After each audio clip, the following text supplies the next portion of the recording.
Assalamualaikum warahmatullahi wabarakatuh. Ikhwan fil Islam, kaum muslimin dimanapun berada, terutama para jamaah Majelis Ta'lim Al-Islam. Ini adalah gedung Majelis Ta'lim Al-Islam. Alhamdulillah berada di areal seluas 2000 meter. Gedung ini sehari-hari digunakan untuk kegiatan ta'lim, terutama kajian tadabbur Al-Quran. Kita berharap pada tanggal 1 Ramadan nanti gedung ini sudah memiliki atap. Oleh karena itu, para ikhwan fil Islam yang ingin berkontribusi pada pekerjaan atap gedung ini, silakan menghubungi nomor-nomor yang akan dipublikasikan oleh kami. Mari kita raih surga Allah dengan cara menjadi bagian dari penyelesaian pembangunan gedung Al-Islam ini. Terima kasih, jazakumullah khairan katsiran. Assalamualaikum warahmatullahi wabarakatuh.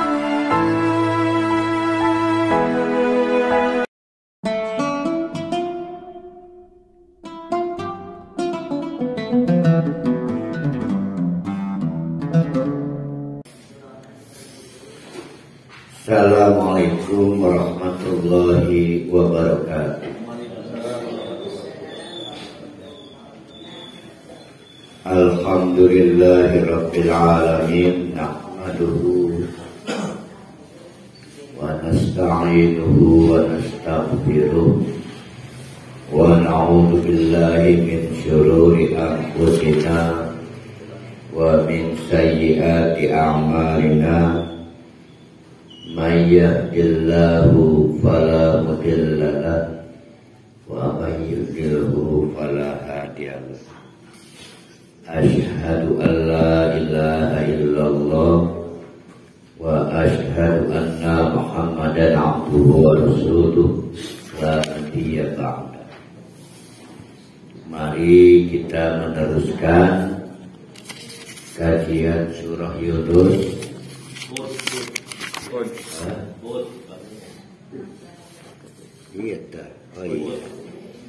Surah Hud masih upaya Allah mensugesti, memotivasi Nabi kita Nabi Muhammad Sallallahu Alaihi Wasallam.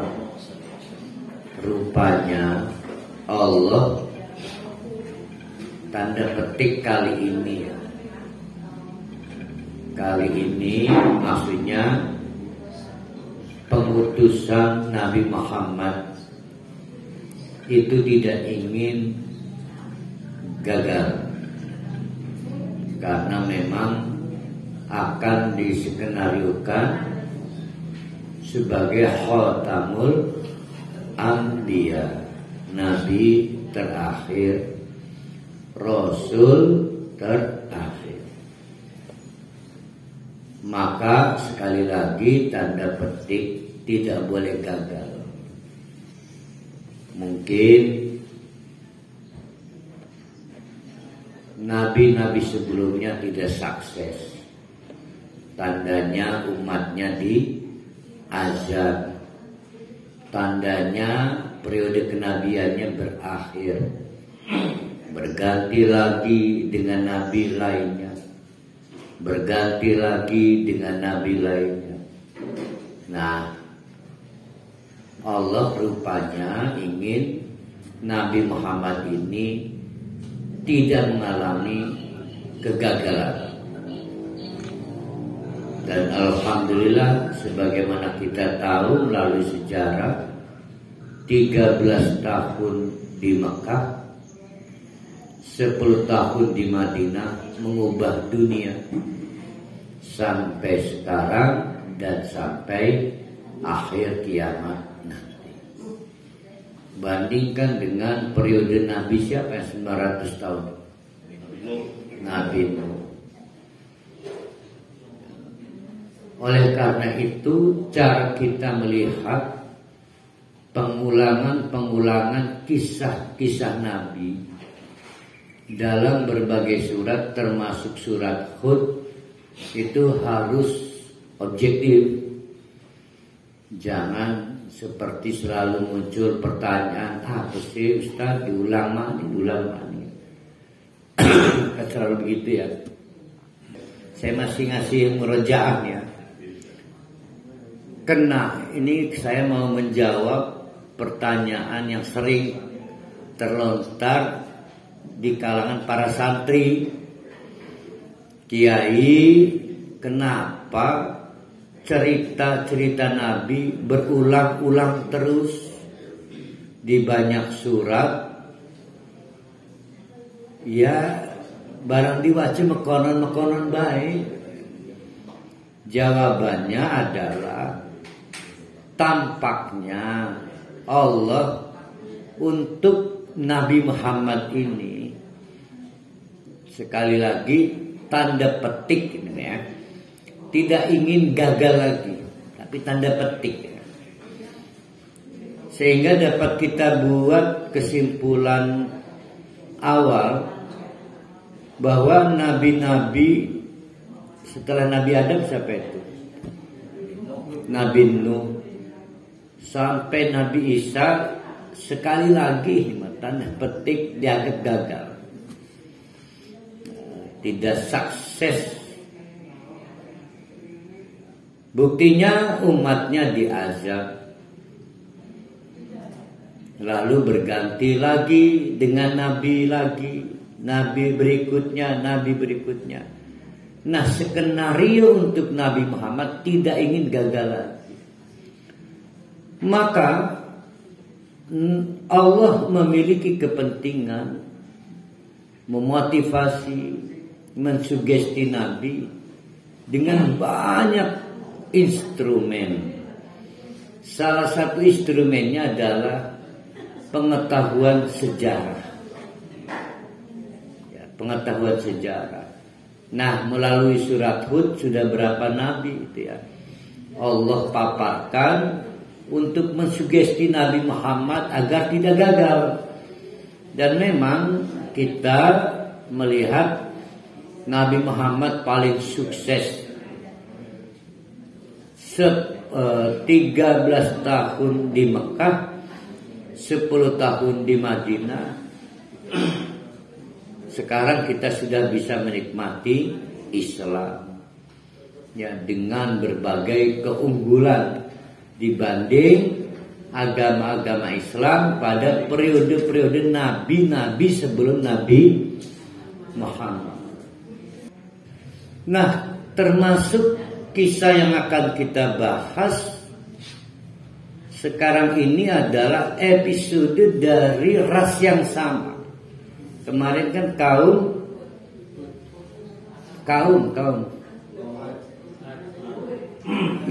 oh ya, kaum Ad. Sekarang kaum Samud. Kemarin nabinya Hud, sekarang nabinya Soleh. Di surat yang lain kaum Samud itu disebut Adil Ula. Berarti yang kaum Ad disebut Adis Sani. Berarti kaum Ad yang nabinya Hud disebut Adil Ula. Untuk memberitahu ini ras yang sama. Setelah diazab oleh Allah, kaum Nabi Hud tersisa. Jadi tidak punah.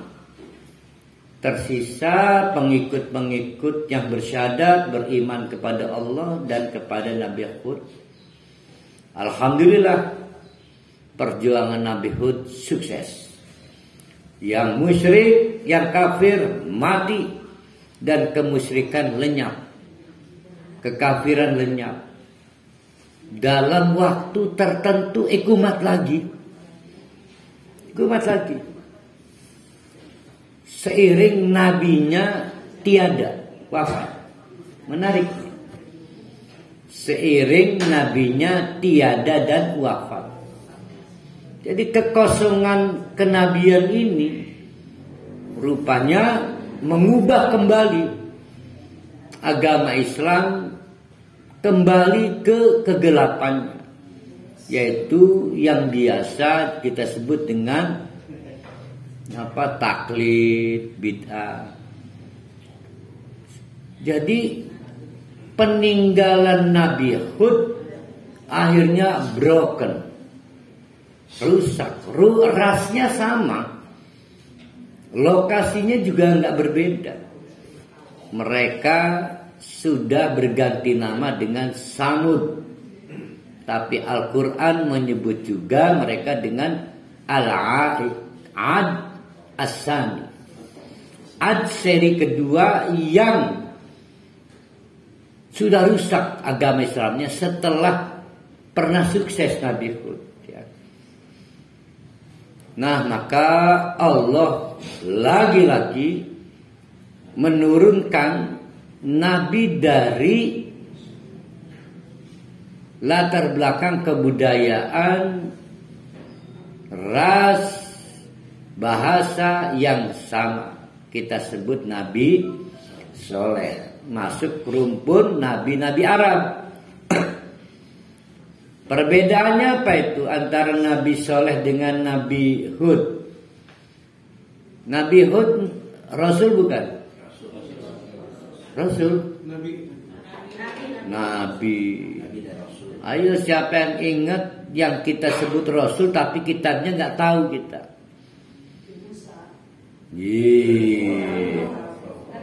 Nabi Nuh. Maka kita temukan ternyata ada wahyunya, cuma tidak ada kitabnya. Berapa wahyunya itu kemarin? Ayo. Tiga pasal kan kemarin kan. Bagus, masih ingat, bagus. Nah, ini Nabi Hud dan Nabi Soleh sama ini. Saya ingin menggambarkan ada umat yang dianugerahi model, namanya Nabi. Ada umat yang dianugerahi model dan kitab. Kadang modelnya mati, wafat, berubah. Gak ada contohnya lagi. Karena tidak mendapatkan anugerah kita. Nah, Nabi Hud wafat, udah bagus Islamnya tuh. Modelnya hilang, kitabnya gak ada, rusak lagi. Maka diulang lagi, dikirim lagi Nabi, tapi dia kitab. Nanti rusak lagi. Nah, kita akan mempelajari kisah perjalanan dakwah Nabi Soleh menghadapi umat yang kurang lebih sama dengan umatnya Nabi Hud, tapi secara fisik sudah berubah. Jadi kemarin kita sempat diskus berapa meter tuh tingginya itu, perkiraan 30 meter. Nah, kita nggak dapat informasi, yang jelas sudah berubah. Pasti nggak mungkin bertambah ya, pasti berkurang. Mungkin 20 meter, mungkin 10 meter, wallahu a'lam bishawab ya. Yang jelas kemampuan fisiknya lebih hebat. Kenapa? Fisiknya kuat, peradabannya lebih maju. Peradabannya lebih maju. Jadi tradisi membangun rumah di gunung-gunung itu, gunung batu, itu tidak sekedar kubus, tapi sudah dengan pendekatan arsitektur, ada pahatan seninya, gitu. Jadi lebih maju lah, sehingga seni memahat bebatuan itu di era Nabi Soleh, tapi seni menggunakan gunung batu untuk tempat properti, tempat tinggal, itu kaum Ad yang pertama. Jadi kalau kita ingin membedakan, ada di dekat Madinah itu namanya distrik Soleh kan. Nah, itu membedakannya adalah pada beberapa peninggalan rumah-rumah itu ada pilar kayak Spanyolnya. Tapi yang kaum Ad, yang ex-nya Nabi Hud kubus aja, ya kayak Ka'bah lah. Perbedaannya di situ. Itu menunjukkan peradabannya udah maju, fisiknya masih kuat, posturnya masih tinggi. Saya mau tanya dulu sebelum berlanjut, mukjizat Nabi Hud apa? Ayo, mukjizat Nabi Hud. Pinter tuh Pak Wawan tuh. Keberanian menghadapi orang-orang yang secara fisik gak masuk akal untuk diajak gulat. Tapi Nabi Hud memiliki keberanian karena tawakal kepada Allah, dan itu mukjizat. Sebab kalau bukan mukjizat disebutnya nekat. Ini mukjizat. Nah, itu mukjizatnya ya. Nah, kalau Nabi Soleh mukjizatnya untanya Allah, karena bukan unta ini ya. Untanya Allah atau naqatullah. Nah, berarti masih pada hafal ya.